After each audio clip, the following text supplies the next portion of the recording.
Myths of ADHD. I could fill 17 slides with this, but I decided to go with the big ones that are also in some ways the most harmful. The first, if you're not hyper, you don't have ADHD. I've seen this myth derail potential help for many people with ADHD, adults and children. It is a myth, it's not true. Hyperactivity is not a required element of an ADHD diagnosis. Of course, it's misleading because there's an H in the name, attention deficit hyperactivity disorder, but that's one type or presentation of ADHD, but it's not a necessary symptom. Everybody has a little bit of ADHD. That is not true. We're going to talk a little bit about the idea of a spectrum of disorder, but ultimately, the way to look at this idea that everyone has a little bit of ADHD is if you look at the list of signs and symptoms, which we're going to go over later, it's true that everyone will at some time, at one point or another, exhibit one or more of those symptoms. But when you have most of them, most of the time, that's different. It's qualitatively different, it's quantitatively different, and it has a demonstrably different outcome than someone who occasionally forgets where their keys are, someone who forgets what they were about to say, somebody who just can't quite get motivated to do that thing that they don't feel like doing. We all have those times, but when it's ADHD, the disorder on the end is much more pervasive, and it's not something that you can just get over and work through, which is the last myth I think we're going to talk about here, which is that ADHD is just for kids. And this is not true. ADHD will change over the course of a person's lifetime. Hyperactivity, for example, is far more common in children than it is in adults. Often what happens is that hyperactivity that's exhibited when we're children becomes internalized hyperactivity. It becomes mental hyperactivity as we get older, where it goes from a micro level lack of focus to like, I can't listen to you while you're talking to me, to a macro level of lack of focus where I switched careers 12 times in 20 years because nothing really sort of hits the spot and stays there for me. Interestingly, ADHD with children is diagnosed in part by having teachers and or parents fill out the ADHD symptom checklist, but with adults, we just have the client or the patient themselves fill it out.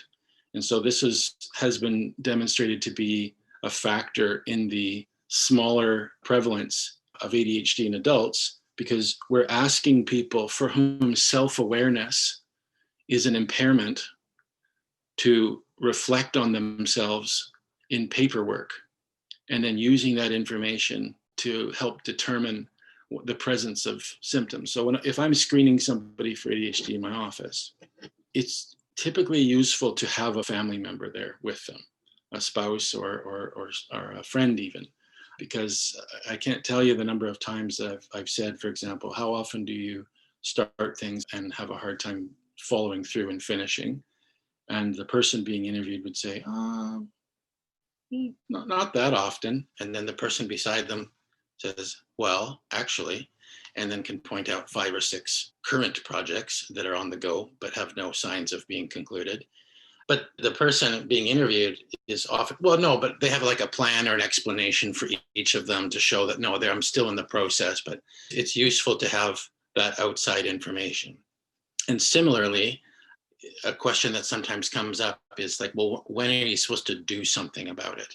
Many people that I know who are adults with ADHD, who may or may not have been diagnosed, but are not doing anything about it, when the subject comes up of would you like to do something about it, often I hear, well, I got this far, without doing anything about it. I think I'm doing all right. I don't think I need to go to the doctor or whatever the plan is.